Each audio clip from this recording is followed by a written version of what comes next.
Hello and welcome to the Rock Your Voice podcast. Vocal coaching tips that will transform your voice, interviews that will inspire, industry guidance, and so much more. Without further ado, let's get on with the show. Today on the Rock Your Voice podcast, I'm joined by one of Canada's favorite country singers, Jess Moskaluke. She's a platinum-selling artist. She recently had a #1 hit in Australia for the first time with one of my favorite songs of hers, Go Getter. Her new song, Life for Me, is out this Friday. In this episode, Jess shares a ton of insights about the industry, working as an artist, maintaining her voice, as well as so many other things that whether you're an emerging artist, a beginner singer, or an established artist, you will not want to miss this episode. Without further ado, here's my conversation with Jess.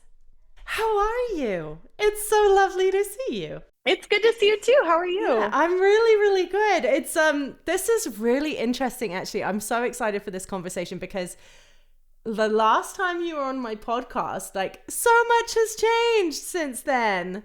Like, I don't think I've been on the podcast in like a few years. We've obviously been talking a lot and taking lessons, and you've come on tour with me, but I haven't done the podcast in a long time. So I was really looking forward to our conversation today too. I know. I think that was like the first time we actually met was the first podcast that we did. So yeah, things have changed. That's how I recall it. Yeah. So, okay, Jess, one thing I obviously want to talk about is the new single, but let's kind of fill in some time of what has been going on since we first met and what you've been working on, because loads of stuff's been going on. Maybe let's kind of work backwards, because last week on the podcast I had Savannah Jade, and I just think it's really cool to share a little bit about your relationship and your working relationship and the things that are going on with you work-wise with her, because it's a really cool evolution of what you're doing. So tell me a bit about all of that journey and how that came about. Yeah, that's definitely something that's new. My relationship with Savannah Jade is not new. I've known her for a few years now, and we've been good friends. But what is new is that I guess it was probably mid last year. I had kind of decided that I wanted to dip my toe in the management world, the artist management world. And I actually went to my manager and the president of my record label, Mike Denny, and I said, I don't know what you think, but I was thinking about doing this. And I actually approached him about another artist that we do work with now. And Mike said, yep, I've been waiting for this conversation. I think that you're ready for artist management, and I'm so happy to do it alongside of you. Do you also want to manage Jade? I wasn't even thinking about it. I literally thought I was dipping my toe with this one, developing artist. And then he threw two at me, and I was like, yeah, let's do it. So I wanted to make sure Jade was cool with that, and that it didn't feel weird being that we are both solo Canadian country female artists. I didn't want her to think that, my focus wouldn't be as much on her as an artist as it is on myself. Right. So I talked to her and was a little nervous about it. And both her and her fiance messaged me separately, and they're like, we are so glad you're a part of Jade's management team. We're so excited. And yeah, it's been great. We've been writing together as well a little over the last year or so. And I actually co-wrote her latest single that just came out last week, which is called More Like It. So it's been an ever-evolving relationship, but it's all happened really naturally, and I did not expect to be in this position today. So It's very cool. That's awesome. So what are you learning? What are the things, because obviously having been managed yourself for many years, what is showing up for you that is like, okay, this is a no-brainer, this is an obvious thing that should be done from an artist perspective? Or what are things that you're like, I never even realized this was going on while I was being managed? What sort of things are coming up for you?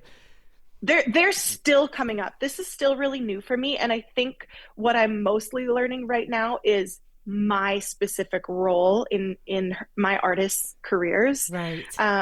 Because I'm managing alongside my managers. Right.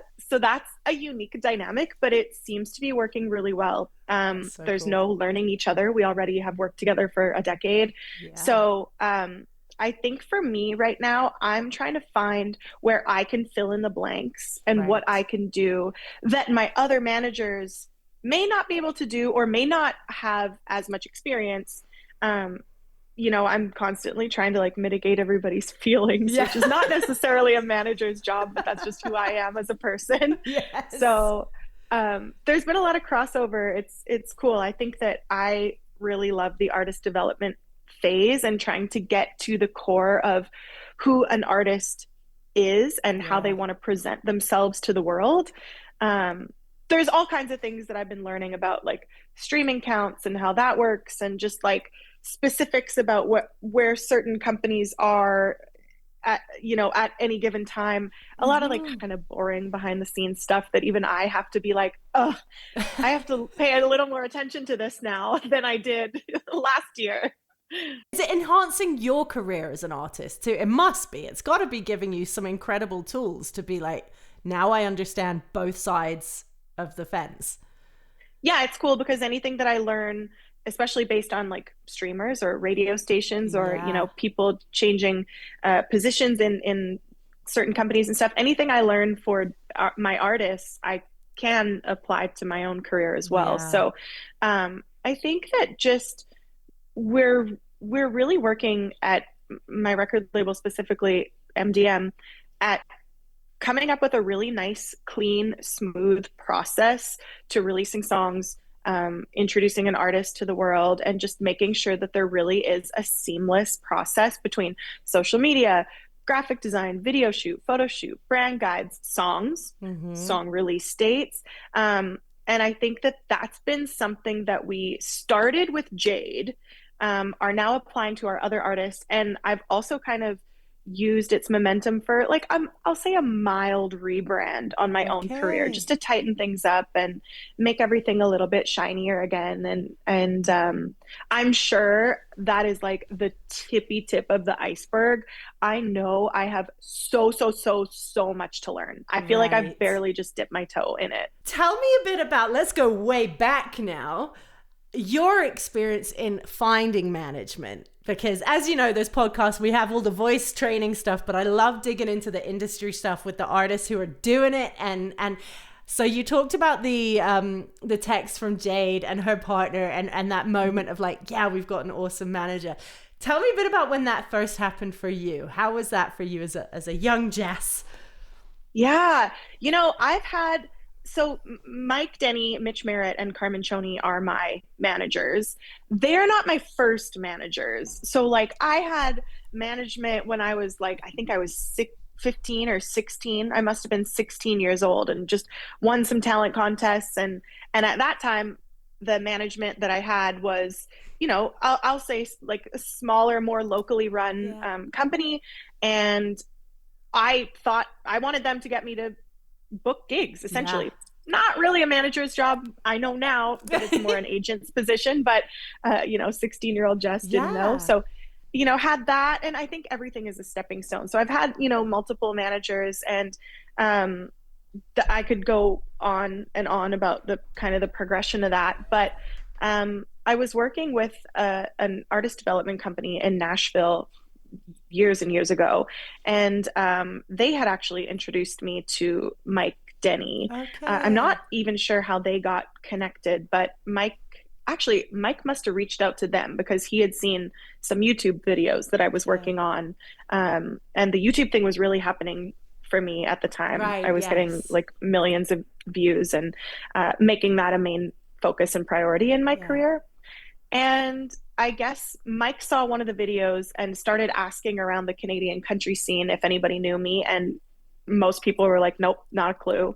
And that was because I was mostly working in the Nashville scene at the time. Right. And so he found out who I was working with, and, was curious to know if I wanted to start working with him. And he'd come out to a few shows that I was on with another American artist at the time. We only had Okay. 2 Canadian dates, and I think he came out to both of them. Okay. And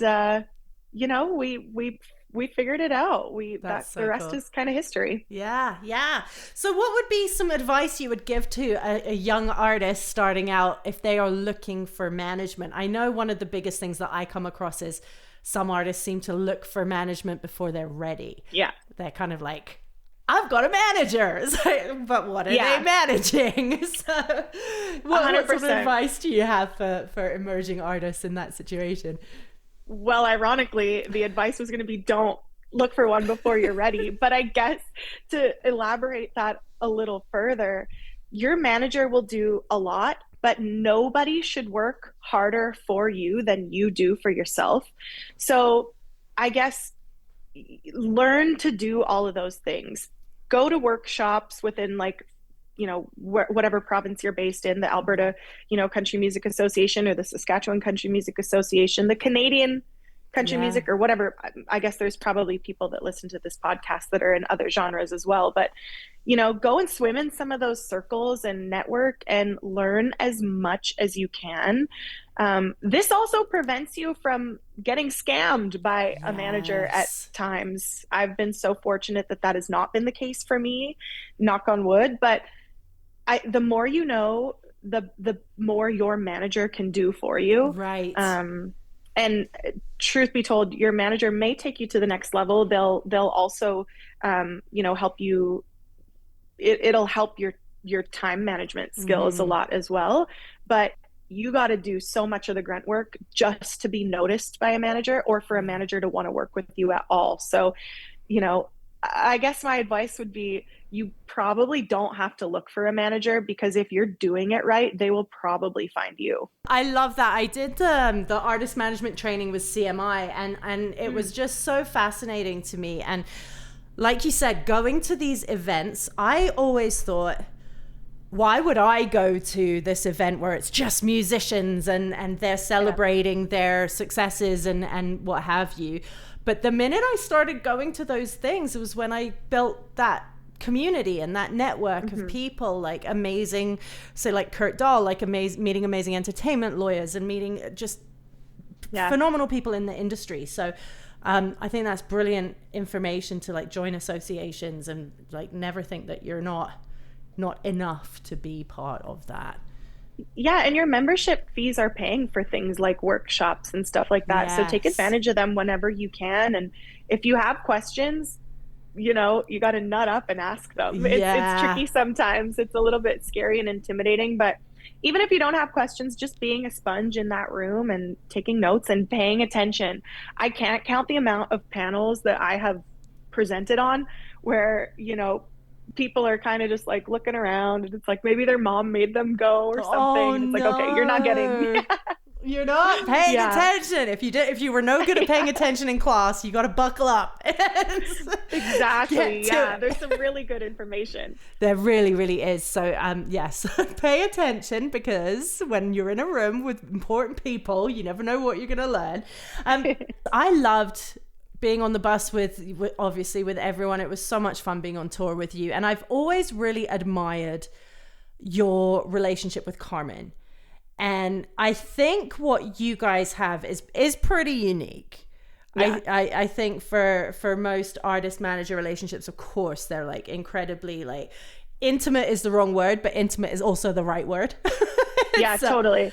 Yeah, she's my bestie on top of my tour manager and a part of my actual artist management team. So I would definitely say that it's unique what we have, and that comes with pros and cons. Right. It makes things, first of all, a lot more enjoyable because she's so fun and she cares about me probably more than I do. And that's where it's very rare. But, there are things that sometimes it gets difficult to separate the line between business and personal. If there are things that, we need to talk about, whether I'm doing something that I shouldn't be and she has to try and bring it up, or, vice versa. Those things don't happen very often, but it can be a little challenging to navigate at times. But you never know. Sometimes it makes it easier for that exact same reason too.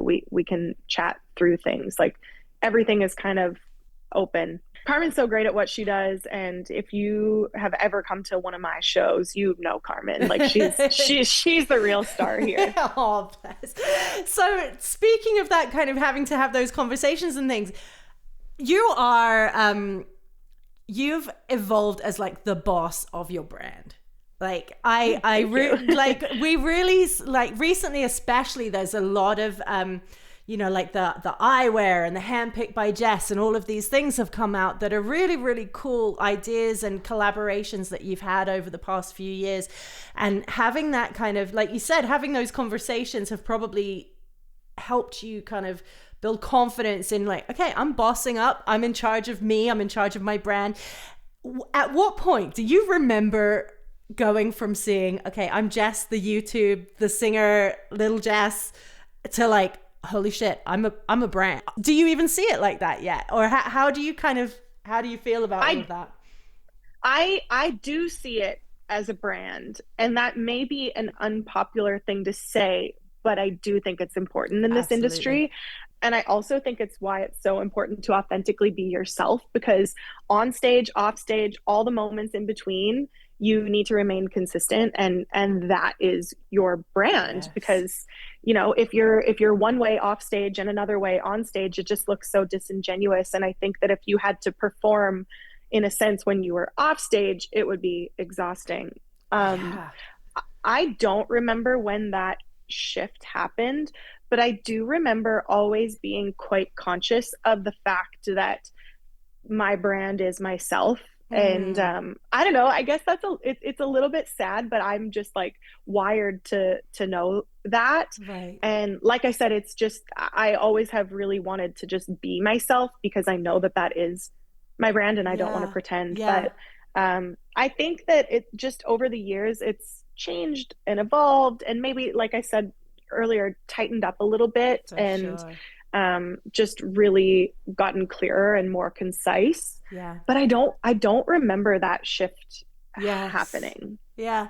I think that would make sense, because you're right. You are off stage the same person on stage in interviews and all that kind of stuff from my experience. And so I would totally say you're not switching something on. When you hear about artists who are like, when they switch it on and they go into this thing, and like you said, that's got to be exhausting. So yeah, and I would say, there's still a mild element of that. And what I mean by that is, of course, when I'm on stage, things are going to be bigger, and I'm bringing every ounce of energy that I have to that stage to make sure that everybody is with me and excited and having a good time. But after that, I'm so drained. And you know this, Emma, like a lot of times I'm just like, okay, pajamas on, like someone get me a beer, and then I'm going to my bunk. And I love you guys, but I'm so tired from that. Yes. So I think that it's, conserving that energy for stage is probably what that is. But, that is still who I am. That's who I am when I'm like excited about something and in a party mode. And I probably speak in a microphone different than I speak on Zoom right now, but that's about the extent of the differences. Totally. There is a 100% not a personality shift. I can promise you. Yeah. Jess is as lovely as you would imagine she is. So thank you. There's no weird personality thing going on. That's a good way to put it. The personality shift. Yeah. And yet you have such lovely fans too, because that was the other thing that I was helping out with you on the tour, was selling the merch. And what's wild is I had a Zoom session with a client. She's a regular client, absolutely an awesome girl. And I think we've actually chatted about her a little bit. And one time we were both wearing exactly the same merch on a Zoom call. And I'm like, where did you get that hoodie? I'm like, the only way I can think is I sold you that hoodie. That's so funny. She's like, you know what? I think you did. It was so funny. So yeah, she's That's really cool. Yeah. And it was wild. I just log into our Zoom lesson, and there we are both wearing the same uniform. So, oh my gosh. Did she put together at the time that she bought it that was you? At the time, no, because we hadn't worked together yet. But, I see. And then when this was prior to tour. Yeah. And so tour, I sold her the shirt, and then after the tour, she starts working with me, and then we realized, oh my gosh, we've met in person. So that's so cool. It was very wild. Let's talk a bit about the new song. Tell me what's going on there. Because you've been sharing, and you shared like a little hint a long time ago about Jade's song too. That was one that you'd written. So you've been kind of leaking some things about new music. So tell us about this new single.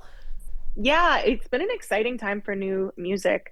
This new single is called Life for Me. It comes out January 24th, Friday. So, super, super excited. It's been sitting under my hat for a little while, as most singles typically do. So, I Yeah. am beyond ready. Um, Yes. it's actually been a year since we've put out new music. And Carmen just told me the other day, I didn't realize this. This is my 24th single with MDM, and it's coming out on the 24th. 24th? We did not plan that. I love Yeah. that. That's really cool. That's Yeah, cool. but the song is honestly, I've been describing it as if Map Dot had like an edgier older sister who is the cool Okay. girl at the party. It's very much like small town driven. They say write what you know, and that's what I Yep. know. So Yep. it's really cool. It's fun and fresh, and I really enjoyed writing it because there was no pressure in the room that day. Mm. I was writing with three new songwriters to me, Oh, cool. and yeah, and it was just the coolest experience Nice. just chatting about like what we listened to. And I was a little bit hung up in my head that day because I was like, you know what? I'm actually listening to a lot of Hardy. I love Hardy's Okay. stuff, but that's not who people see me as. And so it's not authentic to me to do that, but I wish I could. And one of the other songwriters was like, why don't why don't we just try it? Like what's gonna happen? Like why don't we Right. take things that you like from that and try it? And if it doesn't work, Yeah. we write a different song. And we did write two songs that day, but it worked so well. And I thought, just because other people think that it might be different for me doesn't mean that it's not true to who I am. I was Yeah. like, if this is what I'm listening to all the time, that's absolutely who That I is am. true to who So you are. Yeah. No, yeah, so it's really fun and I'm super excited for people to hear it. that's great. So do you feel, so that's a really interesting thing about songwriting is that you are in your head about what other people are already expecting before you've even put pen to paper. You're already worried, like not worried, worried is a strong word here, but No, I was worried. yeah, okay. You Yeah, were worried about that's fair. what people will think. Do you, and obviously we know that you're not going to suddenly start, you're not going to band Perry on us and go all gothic and start doing weird stuff. But are you open to kind of, a bit of a metamorphosis and a bit of a change in your style and your sound? How do you feel about that? Is that terrible? That would be scary for me if you have like a loyal fan base and everything. But Yeah. yeah, Well, and I think that that's where like awareness of, quote unquote, the brand mm-hmm. can sometimes be a little bit tricky to navigate because like I said, that brand can and does and in my opinion should evolve. Yeah, I've been releasing music for like 15 yeah, years. I yeah, started when I was like, I started the whole thing before I was even 18. I'm 34 now. My music, my life experiences, my songwriting angles should change. yes, So that's still a little scary. I know that in my yeah, heart, but I've built this following brick by brick, and I love and care about them so much that I don't want them to feel like I've left them in the dust yeah, because I'm doing yeah, something new. But everybody should know that this is who I am, just like all those other versions were. But yeah, I'm really open to a metamorphosis as long as it feels good. yes, Um, I'm not going to go Van Perry. I'm not going to go gothic, but there are elements of other genres that I will always welcome into country yeah, music, and that's one thing that I have done since day right, one. Is I've always loved a pop element to my country. yes, I'm trying to sprinkle some more country elements in my country, yeah, and then the next day I'm sprinkling some rock in there. So yeah, I think that as a person whose literal job it is to be creative, mm-hmm. it's really tough to put yourself in a box like that. Yeah. Yeah. And it is kind of like a natural thing that starts to happen when it's like, especially when there's, you know, big investment and management and label and all that kind of stuff. And Yeah. it's like, this works, let's keep doing this. So it can Yeah. be, there's a lot of pressure for that. So I'm excited for you, and I'm glad that you guys did lean into that. This is what I'm feeling. This is what I'm vibing on these days. This is where I'm passionate about right now. So I think that's Yeah, so it important. broke down a lot of walls for me that I think was Mm, really important just in the songwriting process to just get over that hump. And yeah. for the following year, I was just like, I want to do something like this. Let's just try it on. If you think I'm crazy and you don't want to do it, maybe you're not the right person to do that with, but I'll do it tomorrow. So, Yeah. No, you know, I love but it. it's been good. Excellent. And was that out in Nashville that you were writing? Is that where you were with those guys? Yeah, yeah, yeah, yeah. Yeah. Yeah. That's I do awesome. most, if not all of my writing in Nashville. Um, I really actually enjoy compartmentalizing things that way. I Right. come up with a ton of song ideas at home, but I feel like I love to maybe elaborate on them a little bit and dig in a little deeper, but then, come prepared when I go to Nashville. I've got Yeah. like a list of song ideas Yeah. or titles or melodies or whatever. And yeah, so it just ends up that most of my songs are written in Nashville. Yeah. No, I love that because it's like you're going to work. This is like I'm going to the Yes. office and no one Yeah. can bug me while I'm in my songwriting office. Who are your idols right now? Who are you loving? Who are you influenced by? Who are you singing along to at home? Well, Savannah Jade, I think that I mean, that's obviously a shameless plug, but I really do think that she is such a unique artist. And I think that what she does is so different than what Yeah. we've seen in Yeah. Canada.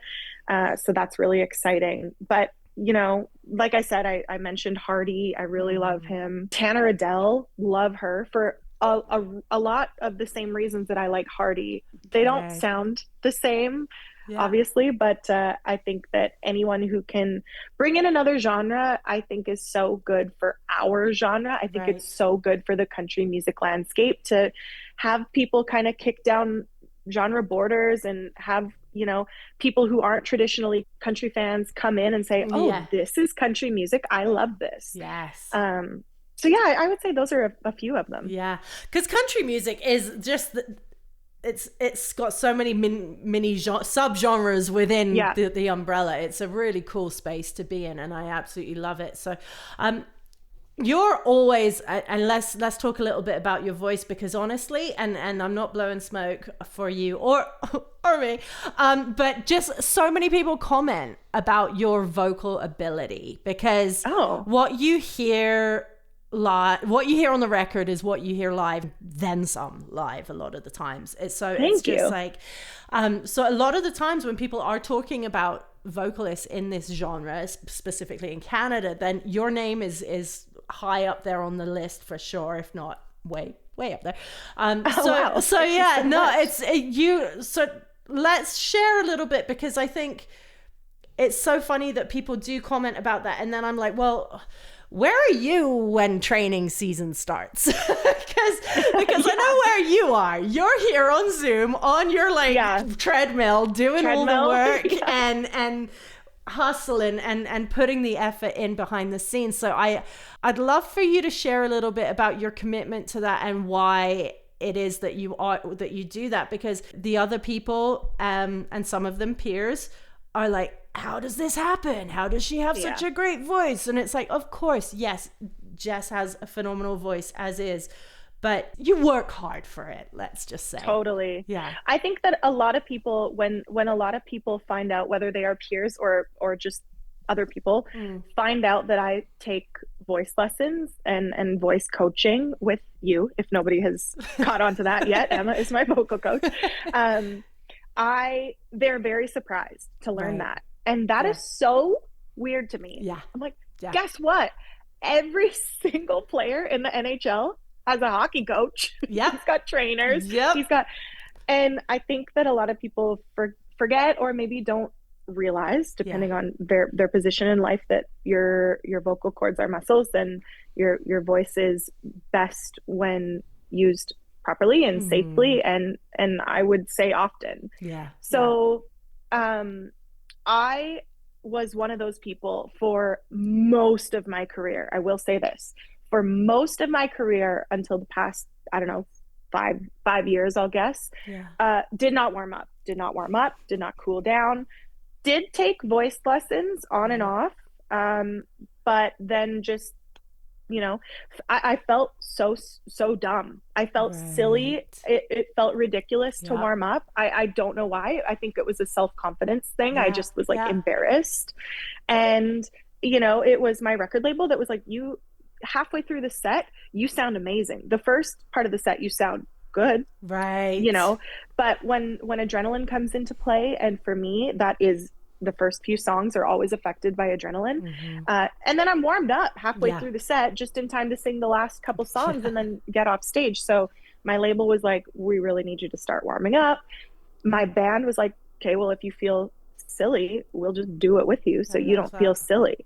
And they do. And maybe not always anymore.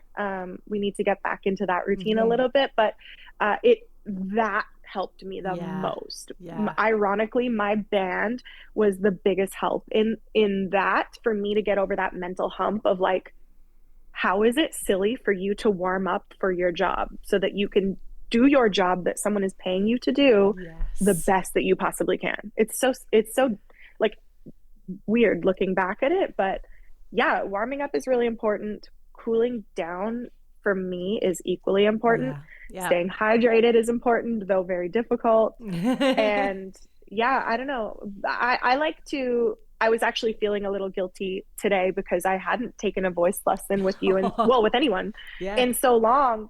And I thought, actually, maybe that's important too, because the last month or two for me has been just rest, just doing what I want to do, focusing on what feels good to me at the time, getting ready for what is probably going to be a really busy 2025. Absolutely. And if and when we have some tour announcements coming down the pipe, it'll be months before that I will be calling you being like, okay, it's go time. Let's train. Which you are always so good about. And like I said, and I always talk about this on Instagram and on the podcast too, is like, if you do exactly like Jess, like if you do have stuff coming up, training the couple of weeks before, it's I mean, of course it's beneficial, anything is beneficial, but get prepared. And it is so true. Anyone in any other profession where you are using your body or anything similar, like golf or hockey or gymnastics, like anything, they have coaches. Not only do they have coaches, they have teams of coaches.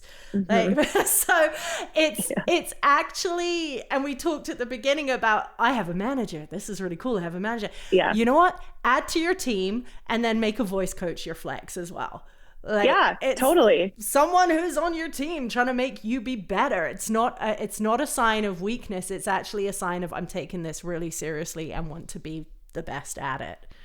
So. Totally. And I think this podcast specifically, if I can, blow smoke for you for a second, this podcast specifically is a really great tool. If I haven't had time or thought to schedule something with you, or if I'm just like, oh my God, this thing came up last minute. I use this podcast. Amazing. I use the warm-ups, the cool downs. I'm forever texting you being like, I'm sick of these same 3 warm-ups. Can you make a new warm-up? And I think that if people are maybe a little bit nervous to reach out to you or another vocal coach to work on their specific needs, or maybe they don't know what those needs are yet, this podcast is so great because you can just scroll through and listen. And I know you have, on Patreon, people can get even more content. So I think that, if you're listening right now because you're a little scared to take the plunge into one-on-one lessons, that's okay.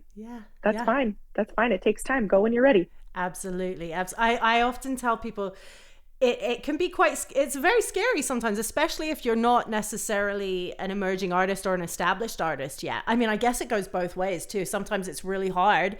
I've had some sort of pretty high level artists who come to me and they're like, this is my first ever voice lesson. And I'm like, what?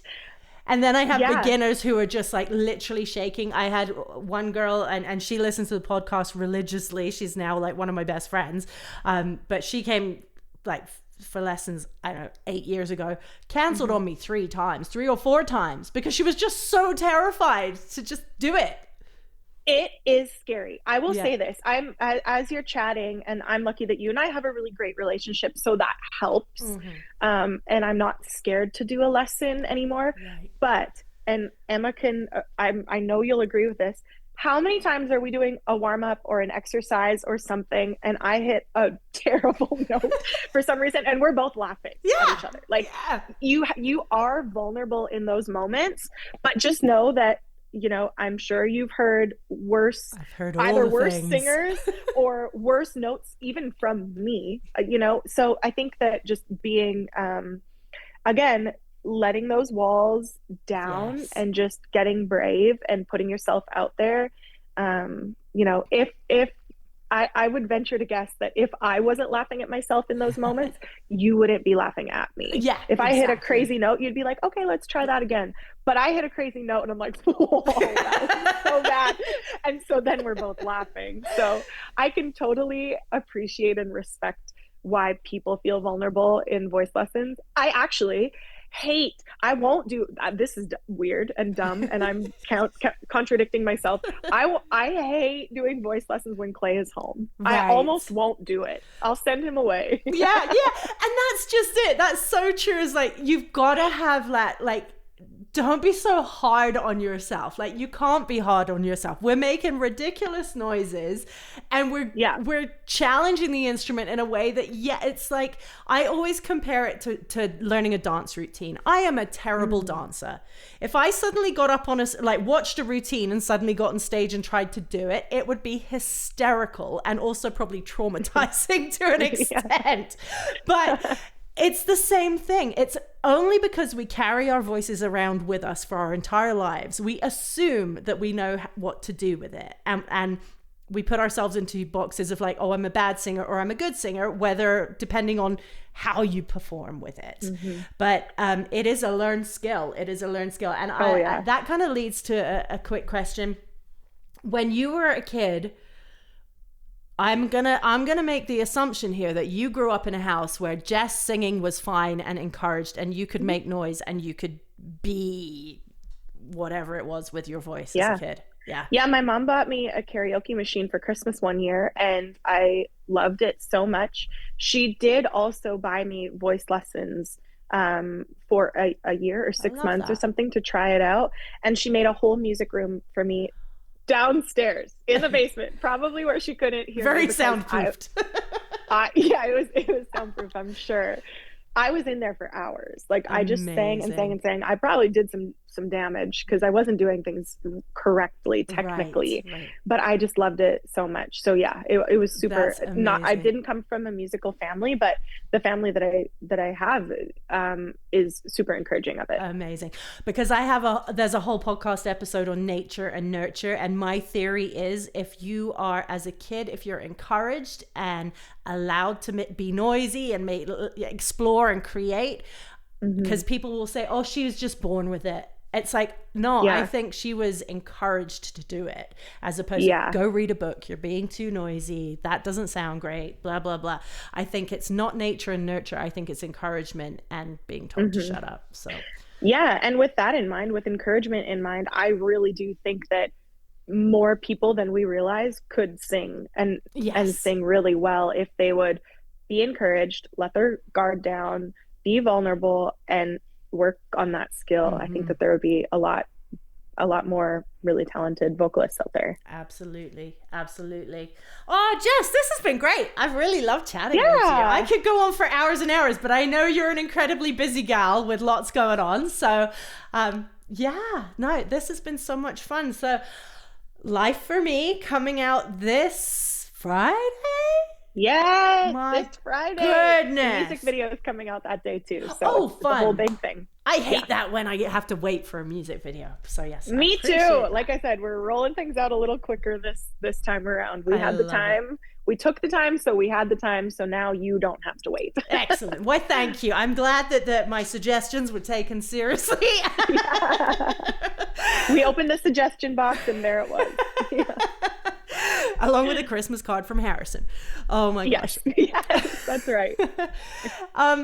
So thank you so much for joining me. Is there anything else that you would like to share? I mean, we could touch too on let's do it super, super quickly. Any tips that you have for emerging artists or established artists? Because I love what you're doing with, again, coming back to brand, with the glasses and the, all the things that you have going on, these collaborations. What would you say to someone who is looking to do collaborations, or what are people looking for in artists to do collaborations?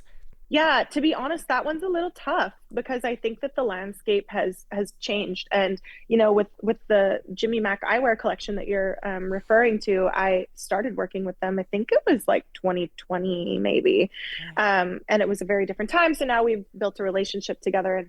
But I guess my biggest tip would be if you do genuinely enjoy a product, purchase it, tag them in it in your social media, and that doesn't guarantee that they're going to send you stuff or want to work with you. They may reshare it, and then worst case scenario, your stuff is getting pushed out to a larger audience. But again, it's about putting yourself out there, and lots of good can come out from that. I love it. I love it. Okay, Jess's new single, Life for Me, is out this Friday. I will put all the links in the show notes so that people can go follow, like, and listen and all the things. And if you are listening, please don't be shy about a voice lesson. There's tons of resources here on the podcast, and you can reach out and do a lesson with me anytime. And yeah, Jess, thank you. It's always such a pleasure. Anytime I get to hang with you is so good. Thank you so much. Nice to chat with you. Thank you so much for listening to today's show. I really hope you enjoyed it. Please feel free to like, share, and subscribe. And if you do leave a review, it's really useful to help others discover the show. You can also check out the weekly vocal workout over on Patreon. I'll leave the links in the show notes, where you can access weekly vocal training from yours truly and totally rock your voice. Thanks again for listening. Check out Rocket Vocal Studios on social and on the web, and I look forward to seeing you again next time.